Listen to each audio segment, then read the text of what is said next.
여러분, 우리는 하나님을 믿고 있습니다. 그리고 그 하나님을 믿는 믿음을 따라 신앙생활하고 있는 것이죠. 그리고 이 수요일 저녁에 그 믿음 때문에 이 예배 자리에 나와서 하나님을 예비하고 하나님의 말씀에 귀를 기울이고 있습니다. 우리가 신앙이라고 생각할 때요, 가장 많이 착각하는 것 중에 하나가 신앙이란, 믿음이란 진리의 말씀 앞에 동의하거나 공감하는 것으로 생각하는 것입니다. 물론 여러분, 공감하는 것, 또 동의하는 것, 이것은 우리의 신앙에 있어서 중요한 것입니다. 하지만 단순히 그것만으로 우리의 믿음을, 우리의 신앙을 그렇게 표현할 수는 없습니다. 왜냐하면 귀신도 믿고 떠든다라고 이야기하고 있기 때문입니다. 우리의 신앙은 단순히 공감하거나 동의하는 것을 넘어서서 훨씬 더 깊은 모습으로 나타납니다. 그런데 이 신앙을 단순히 공감하거나 동의하는 정도로만 인식하면요, 우리의 삶 속에서 신앙에 따라 희생이 요청될 때 당황할 수밖에 없는 것입니다. 우리는 그것까지 생각해보지 못했거든요. 그래서 그런 희생 앞에서 자꾸만 뒤로 물러나게 되는 것입니다. 여러분, 신앙이란 공감과 동의를 거쳐 결국은 우리의 삶의 변화가 요청되는 것입니다. 이를 위해서 때로는 우리의 희생도 감내내는 것입니다. 왜냐하면 세상의 기준으로 살던 자가요, 이제는 성경의 기준으로 살아가려고 할 때 당연히 희생이 요구되는 것이기 때문입니다. 그래서 예수님은 이렇게 말씀하셨습니다. 우리 요한복음 15장 18절 19절 두 절 말씀 함께 읽어보도록 하겠습니다. 세상이 너희를 미워하면 너희보다 먼저 나를 미워한 줄로 알라. 너희가 세상에 속하였으면 세상이 자기의 것을 사랑할 것이나 너희는 세상에 속한 자가 아니요 도리어 내가 너희를 세상에서 택하였기 때문에 세상이 너희를 미워하느니라. 여러분, 믿음을 따라 살아가는 성도는요, 세상의 미움을 받는 것이 당연한 일이다, 마땅한 일이다 라고 예수님은 말씀하고 계십니다. 그래서 우리는 하나님에게요, 하나님 도대체 우리에게 이런 고통이, 어려움이 왜 주시나요? 왜 허락되어졌나요? 라고 질문할 필요가 없습니다. 고난과 역경, 어려움은 자연스러운 것이고요, 마땅한 것이며 그것이 바로 우리의 신앙이고 믿음이기 때문입니다. 오늘 설교의 제목이 예수님 모시기입니다. 오늘 성경 본문 중에서요, 이게 바울의 기도인데 그 기도 가운데 가장 마음에 와 닿던 구절이 17절에 그리스도께서 너희 마음에 계시게 하시옵고 라는 이 바울의 기도가 참 마음에 와 닿았습니다. 그래서 오늘 설교의 제목을 예수님 모시기로 잡았는데요, 여러분, 신앙이란 예수님을 우리 마음속에 모시는 것, 이게 바로 신앙생활일 것입니다. 이를 위해서 때로는 세상의 고난도 박해도 감수하는 것이죠. 특별히 오늘 말씀을 통해서요, 예수님을 모신다라는 게 무엇인지, 구체적으로 어떻게 하는 것이 예수님을 모시는 것인지, 또 예수님을 모실 때 무엇이 좋은지를 생각하면서요, 우리가 함께 은혜를 나누어 보고자 합니다. 먼저 여러분, 예수님을 모신다라는 것은 무엇을 말하는 것일까요? 우리가 전도할 때 이렇게 얘기하지 않습니까? 예수님을 믿으십시오. 예수님을 믿어야 구원받을 수 있습니다 라고 이야기합니다. 이럴 때 예수님을 믿는다라는 것은요, 예수님을 우리의 마음속에 오시는 것이라고 말할 수 있습니다. 우리가 처음 예수님을 만났을 때 우리의 마음의 문을 열고 예수님을 우리 마음속에 오시면서 우리의 믿음이 시작합니다. 그런 의미에서 우리는 예수님을 모신다라는 것을 이해할 수 있습니다. 그러나 오늘 우리가 읽은 본문 바울의 기도에 담겨져 있는 그리스도께서 너희 마음에 계시게 하옵시고 라는 것은요, 단순히 우리가 예수님을 만났을 때, 처음 만났을 때 예수님을 내 마음속에 모시는 것, 이것만을 의미하지는 않습니다. 본문에서 예수님을 모신다라는 것은 예수님을 처음 만났을 때, 예수님을 영접했을 때 그 만남을 넘어서서 예수님을 나의 왕으로, 또 나의 주인으로 모신다라는 것을 의미하는 것입니다. 비슷한 성경 구절이 요한계시록 3장 20절 말씀인데 우리 함께 또 읽어보도록 하겠습니다. 요한계시록 3장 20절 시작. 볼지어다 내가 문 밖에 서서 두드리노니 누구든지 내 음성을 듣고 문을 열면 내가 그에게로 들어가 그와 더불어 먹고 그는 나와 더불어 먹으리라. 계시록에 보니까요, 예수님이 문 밖에서 문을 두드리신대요. 그런데 우리가 마음의 문을 열면 예수님께서 우리의 마음속으로 들어와 우리와 더불어 먹고 우리와 함께 하시겠다 말씀하십니다. 이 성경 구절은요, 예수님을 믿지 않는 자들에게 예수님을 믿으십시오, 마음의 문을 열어 예수님을 나의 구주로 받으십시오라는 요청의 내용으로 이 성경 구절을 많이 사용합니다. 하지만 이 본문은요, 단순히 초신자를 향한 초청의 말이라고 할 수 없습니다. 왜냐하면 이 3장 20절의 말씀이요, 초신자를 위해서 기록된 말씀이 아니라 7교회, 라오디게아 교회를 향하여서 하시는 말씀이기 때문입니다. 다시 말해서 신앙생활을 너무나 잘하고 있는, 예수님을 잘 믿고 있는 사람들을 향하여서 지금 이렇게 성경이 권면하고 있습니다. 그렇기 때문에 문 밖에서 두드리는 예수님을 문을 열고 받아들이라 라는 본문의 의미는 단순히 예수님을 영접하라 라는 의미를 넘어섰어요. 예수님이 나의 삶의 주인의 자리로, 왕의 자리로 영접하라 라는 것을 의미하는 것입니다. 그래서 예수님을 믿고 있지만 여전히 내 마음대로, 내가 원하는 대로 살아가고 있는 믿는 자들을 향하여서 그 삶의 주도권을 예수님께 맡길 것을 요청하는 구절이라 할 수 있는 거죠. 저는 우리가 읽은 본문 예배소서의 말씀도요, 똑같은 의미에서 생각할 수 있다라고 생각되어집니다.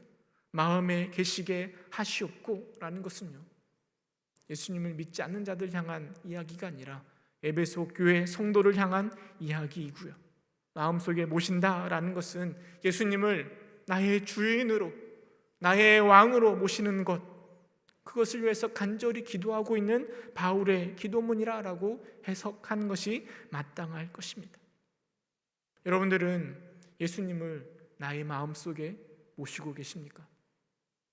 나의 마음속에 그냥 내가 예수님을 믿고 있어요 정도가 아니라 나의 구주로, 나의 주인으로 예수님을 모시고 계십니까?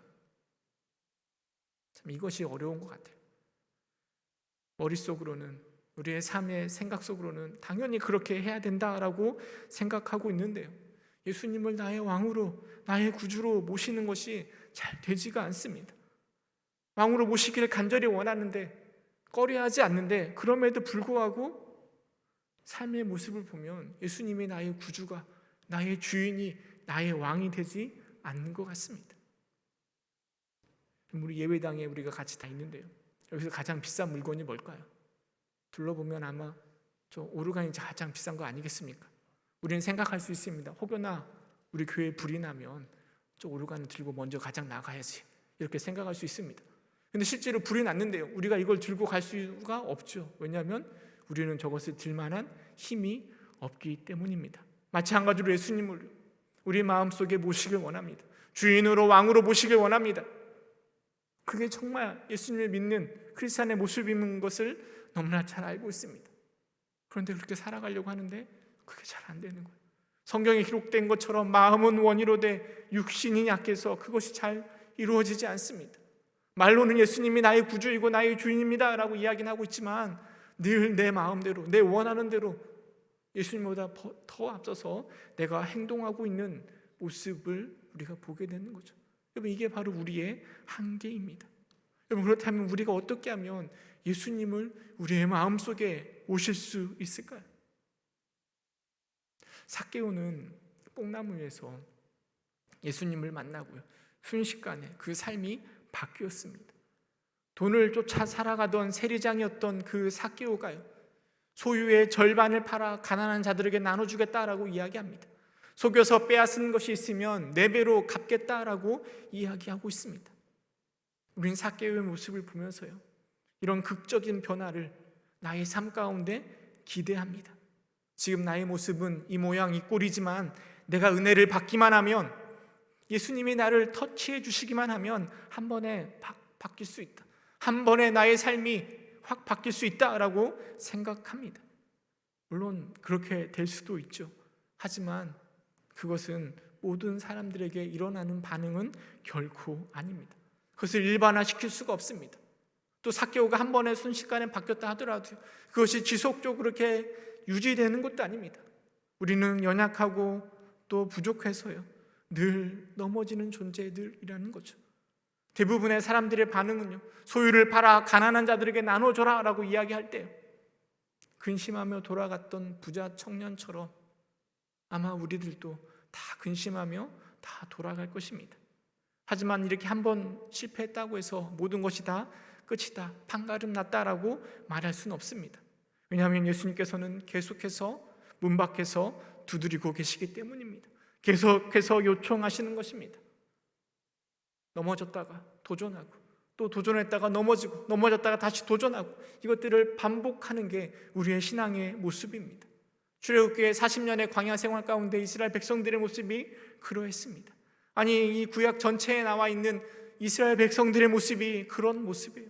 넘어졌다가 하나님께서 다시 회복시켜 주시고, 또 넘어지고, 또 일어서고, 이런 것들을 반복하면서 백성들의 믿음이 성장하는 것이고요, 우리의 믿음이 성장하는 것이고, 그런 성장을 통하여 우리는 예수님을 우리 마음속에 모실 수 있는 것입니다. 그렇다면 우리가 예수님을 우리의 마음속에 모시기 위해서는요, 오늘부터 열심히 연습하고 훈련받아야 됩니다. 한 술에 배부를 수가 없는 것처럼요, 우리는 계속해서 훈련하고 연습해야 됩니다. 10번 찍어 넘어가지 않는 나무가 없듯이요, 우리는 신앙의 훈련을 통해서 반복함으로 강건해져야 하는 것입니다. 그 영적인 강건함을 통해서 우리는 삶의 주인의 자리를 예수님께 맡길 수 있는 거죠. 삶의 왕의 자리를 예수님께 내어놓을 수 있는 것입니다. 이게 바로 성경이 바라고 있는 성화의 모습입니다. 십자가의 능력으로 우리가 의로운 사람이라 칭함을 받았다면요, 이제는 우리가 정말 하나님의 자녀다운 모습으로 자라나려고 발버둥 치는 것이고, 이를 통해서 성장해 나아가는 겁니다. 요한복음 10장 10절 이렇게 이야기합니다. 도둑이 오는 것은 도둑질하고 죽이고 멸망시키려는 것뿐이요, 내가 온 것은 양으로 생명을 얻고 더 풍성히 얻게 하려는 것이니라. 우리는 예수님을 통해서 생명을 얻었습니다. 그런데 그것으로 만족할 것이 아니라요, 그것이 더 풍성해질 수 있도록 우리는 훈련하고 연습해야 되는 것입니다. 그 연습과 훈련을 통해서 우리는 예수님을 우리의 마음속에 모실 수 있습니다. 그렇다면 우리가 무엇을 연습해야 될까요? 어떻게 연습해야 될까요? 저는 그 방법이 이 16절에 기록되어 있다라고 생각되어집니다. 우리 에베소서 3장 16절 말씀 함께 읽어보도록 하겠습니다. 시작.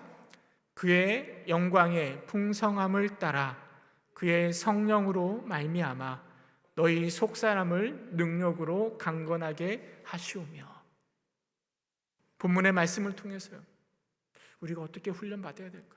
어떻게 훈련받아서 우리를 강건하게 할 수 있을까에 대한 해답을 우리에게 제시해주고 있는 것 같습니다. 전 특별히 세 가지를 생각해 볼 수 있는데요, 이런 훈련을 통해서 우리는 강건하여져서 예수님을 우리의 마음속에 모실 수 있는 것입니다. 첫 번째로 생각해 볼 수 있는 건 그의 영광의 풍성함을 말하고 있습니다. 이것은 이 훈련의 자원이라고 할 수 있을 것 같습니다.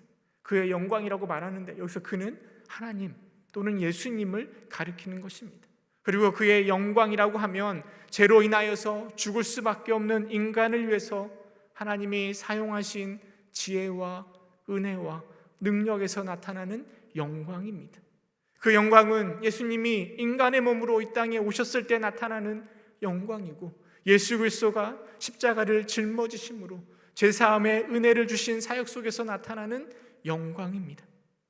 그 영광은 소망이 없는 우리들에게 하나님의 자녀가 되는, 천국의 백성이 되는 소망을 가지게 하는 영광이라 할 수 있습니다. 바울은 그의 영광의 풍성함을 따라 우리가 강건할 수 있다라고 이야기하고 있습니다. 곧 예수 그리스도가 십자가를 짊어지심으로 나타나는 하나님의 영광은 하나님을 믿는 우리들에게 영적으로 강건해지는 데 있어서 무한한 자원이 되는 것입니다. 다른 것으로 우리가 강건해지는 게 아니라 그 영광의 풍성함으로 우리는 강건해질 수 있습니다. 두 번째로 바울은 이야기합니다. 그의 성령으로 말미암아. 저는 이것이 바로 훈련의 주체가 무엇인지를 말하는 것이라 생각되어집니다. 우리를 훈련시키는 주체는요, 내가 아닙니다. 바로 성령님으로 말미암아 우리는 강건해질 수 있는 것입니다. 오순절에 예수님이 승천하시고요, 성령의 강력한 바람이 제자들에게 임하였습니다. 그 성령의 충만함을 받은 제자들이요 영적으로 강건하여집니다. 특별히 베드로가요 성령 충만을 받은 이후에 설교할 때요, 그 설교를 들은 많은 이스라엘 백성들이 우리가 어찌할꼬 회개하며 통곡하게 만들었습니다. 수없이 많은 이스라엘 백성들이 주님 앞에 나오도록 하는 사도가 되었습니다. 베드로 사도가 대단한 것이 아니라 어부였던 그 투박한 베드로를 성령님으로 인하여서 그렇게 강건하게 하여진 것입니다.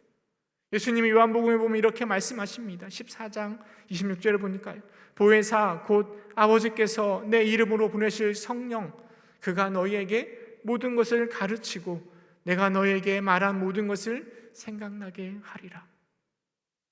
우리를 가르치시고 예수님의 말씀, 성경의 말씀들을 생각나게 하시는 성령님은요, 우리를 강건케 하시는 중요한 주체가 되는 것입니다. 물론 우리가 노력하고 수고하여야 하겠지만 언제나 한계가 있습니다. 실패할 수밖에 없습니다. 구약의 이스라엘 백성들의 모습이 그 실패를 잘 보여주고 있습니다. 그래서 하나님께서는 우리에게 성령님을 보내주셨습니다. 보혜사 성령님의 인도하심을 따라 우리는 강건하여지는 것입니다. 세 번째로 바울은 이렇게 이야기합니다. 너희 속사람을 능력으로 강건하게 한다라고 말하고 있습니다. 이것은 우리의 훈련의 대상이 무엇인지를 말해주는 것입니다. 바울은 육체적인 겉사람이 강건하여지기를 기도하는 것이 아니라 속사람이 강건해져야 한다라고 말하고 있습니다. 우리는 왜 겉사람과 속사람을 구별하고 겉사람이 아니라 속사람이 강건해져야 된다라고 말하고 있는지를 잘 생각해 보아야 됩니다. 여러분, 속사람은요, 우리가 강건해져 가는 최종 목적지이고 마지막 대상입니다. 우리가 신앙생활을 시작하면서요, 우리는 먼저 우리의 겉사람부터 변화되기 시작합니다. 교회에 나오기 시작하면서요, 우리 행동들의 변화가 조금씩 나타나기 시작합니다. 먼저는 믿는 사람들 무리 가운데 튀지 않으려고요, 말과 행동을 조심합니다. 간혹 은혜를 받으면은요, 성경이 죄라고 말하는 것들, 술이나 담배 이런 것들을 끊으려고 노력하기도 합니다. 때로는 말씀을 읽는 것에 도전하기도 하고요. 지난주에 우리 기도에 대해서 들었잖아요. 기도는 축복입니다. 그 말씀을 듣는 순간 기도해야 되겠다, 이런 도전을 받게 되고 기도하는 자리로 조금씩 겉사람을 변화시켜 나아갑니다. 하지만 이런 겉사람의 변화는 다시 너무나 쉽게 예전의 모습으로 돌아가 버립니다. 믿기 전의 모습으로 돌아가 버립니다. 그래서 성경은 겉사람을 넘어서서 속사람이 변화되어 강건해져야 한다라고 말하고 있는 것입니다. 이것은 단순히 행동의 변화를 넘어서서 우리의 행동의 변화를 일으키는 우리의 속사람, 나의 생각과 나의 인격과 나의 가치관의 변화를 말하는 것입니다.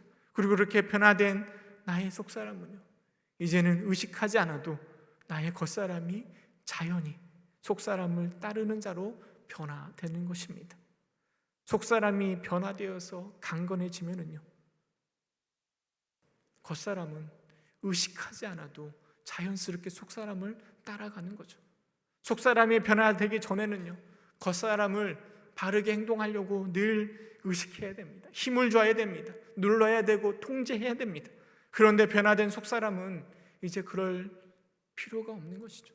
가만히 내버려둬도, 의식하지 않아도 자연스럽게 겉사람은 속사람을 따라 행동하게 되는 것입니다. 바울은 고린도후서에서 이렇게 이야기합니다. 고린도후서 4장 16절을 보니까요, 그러므로 너희가 낙심하지 아니하노니 우리의 겉사람은 낡아지나 우리의 속사람은 날로 새로워지는도다. 우리의 겉사람은요, 낡아질 수 있습니다. 믿음을 가지고요, 세상 속에서 살아가다 보면 모양이 빠지기도 하고요, 고달파지기도 하고 고난 속에서 힘들어질 수 있습니다. 세상이 말하는 성공에서 좀 멀어질 수도 있습니다. 그러나 낙심하지 않습니다. 왜냐하면 우리의 속사람은 날로 새로워지기 때문입니다. 그 변화된 속사람이 겉사람을 인도해낼 것입니다. 그래서 18절에 이어서 이렇게 이야기합니다. 우리 18절 말씀은 함께 읽어보도록 하겠습니다. 시작. 우리가 주목하는 것은 보이는 것이 아니요 보이지 않는 것이니 보이는 것은 잠깐이요 보이지 않는 것은 영원함이라. 바울은 강건하여지는 대상이 보이는 겉사람이 아니라 보이지 않는, 하지만 잠깐이지 않고 영원한 속사람의 강건함으로 바라보고 있는 것입니다. 우리가 훈련시켜 강건해져야 하는 것은요, 겉사람을 넘어서서 속사람까지 변화시켜야 하는 것입니다. 그렇다면 말씀을 다시금 정리해 보면은요, 우리는 예수님을 우리의 마음속에 모시길 원합니다. 모시기 위해서는요, 우리는 강건해져야 됩니다. 훈련을 통해서, 연습을 통해서 우리의 믿음이, 우리의 영적인 모습이 강건해져야 됩니다. 어떻게 강건해질 수 있을까요? 자원의 측면에서요, 우리의 지혜로 하는 것이 아니라 하나님의 영광의 풍성함을 따라서 우리는 변화되고 강건해질 수 있습니다. 주체의 측면에서요, 우리의 힘으로, 교회의 힘으로, 다른 사람의 힘으로 우리가 변화되는 것이 아니라 성령으로 말미암아 우리는 강건해지는 것입니다. 세상의 측면에서요, 우리의 겉사람만 강건해지는 것이 아니라 우리의 속사람까지 변화되어서 우리가 강건해지는 것입니다. 그리고 이렇게 강건하게 된 믿음으로 우리는 예수님을 나의 마음속에 모실 수 있는 것입니다. 강건해진 그 사람이요, 예수님을 나의 주인으로, 나의 왕으로 모실 수 있게 되는 것입니다. 예수님의, 하나님의 영광의 풍성함을 따라 성령으로 말미암아 속사람까지 변화되어서 예수님을 나의 마음속에 모실 수 있는 여러분 될 수 있기를 주님의 이름으로 축원합니다. 그러면 우리가 예수님을요, 우리의 주인으로, 우리의 왕으로 모시고 살 때 우리에게는 어떤 변화가 일어날까요? 우리에게 무엇이 유익할까요? 17절은 이렇게 이야기하고 있습니다. 너희가 사랑 가운데서 뿌리가 박히고 터가 굳어져서라고 말하고 있습니다. 여러분, 뿌리 깊은 나무는 바람에 흔들리지 않습니다. 터가 굳건한 건축물은요, 지진이 일어나도 흔들리거나 무너지지 않습니다. 마찬가지로 예수님을 우리의 마음속에 모시고 살아가는 신앙인의 신앙은 단단해져서요, 그 믿음이, 그 뿌리가 흔들림이 없어서요, 굳건한 믿음을 가지고 살아갈 수 있도록 하는 것입니다. 그리고 그 단단해진 믿음은요, 지식에 넘치는 그리스도의 사랑을 알게 하는 것입니다. 여러분, 지식이 넘친다라는 것은요, 우리 인간이 알 수 있는 모든 지혜를 초월한다라는 것을 말하는 것입니다. 그래서 우리의 지혜로는 도저히 알 수 없는, 느낄 수 없는 하나님의 사랑을, 예수님의 사랑을 알 수 있게 되는 것입니다. 그리고 바울은 19절에 이렇게 이야기합니다. 우리 19절 말씀 함께 읽어보도록 하겠습니다. 에베소서 3장 19절 시작. 그 너비와 하나님의 모든 충만하신 것으로 너희에게 충만하게 하시기를 구하노라. 바울은 기도하고 있는 것입니다. 예수님을 나의 마음속에 모셔서 강건하여지고 나의 마음속에 모셔서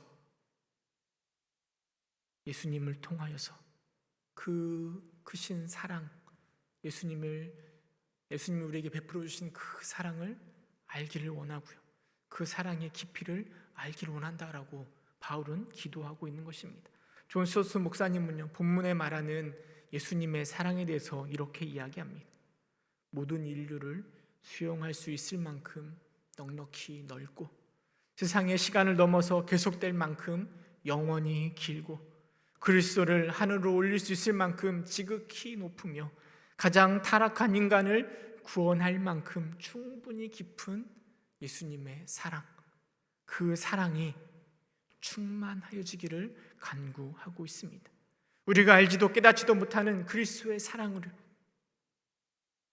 예수님을 우리의 주인으로 삼고 우리의 마음속에 모심으로 그 사랑의 깊이를 알게 되고 그리고 그것을 누리게 되고 충만하여지기를 바울이 간구하고 있는 것입니다.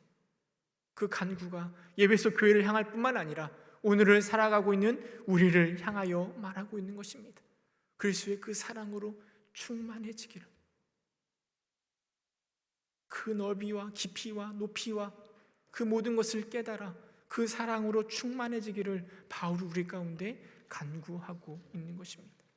본문을 묵상하고 설교를 준비하면서요, 제 초등학교 시절에 봤던 그 만화 영화가 하나 생각났습니다. 그 제목이 욕심쟁이 오리 아저씨였는데 여러분 기억하실지 모르겠습니다.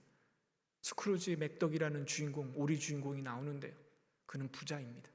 그가 집을 하나 지었는데요, 네모 반듯한 집인데 그 집 가운데, 그 집 안에 그 창고를 지었는데 그 창고에 금화를 가득 채웁니다. 그리고 그 금화 속으로 다이빙해서 거기서 수영하는 그 만화 내용이었습니다. 돈을 사랑하는 그 스크루지 맥덕이요, 가장 좋아하는 게 그 금화 속에서 수영하는 것을 가장 좋아했습니다. 여러분, 하나님을 믿는, 그리스도의 사랑을 받기를 원하는 우리의 모습이 그러해야 되지 않겠습니까?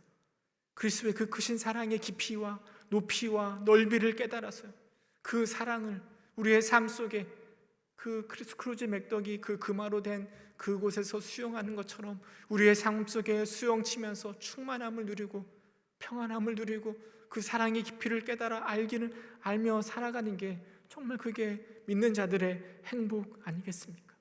여러분, 그 행복은 우리가 예수님을 우리의 마음속에 모실 때 가능한 것입니다. 예수님을 나의 주인으로 삼고 살아갈 때 가능한 것입니다. 풍성해질 때, 성령으로 말미암아 그리스도의 영광, 하나님의 영광의 풍성함을 따라 우리의 속사람이 변화되어져서 강건하여질 때 그런 삶이 가능해지는 것입니다. 바울의 바램처럼 우리 모두가 예수님을 우리의 마음속에 모심으로 그리스도의 사랑을 알고 그 사랑의 충만함 가운데 살아갈 수 있는 우리 모두가 될 수 있기를 주님의 이름으로 축원합니다. 함께 기도하겠습니다. 참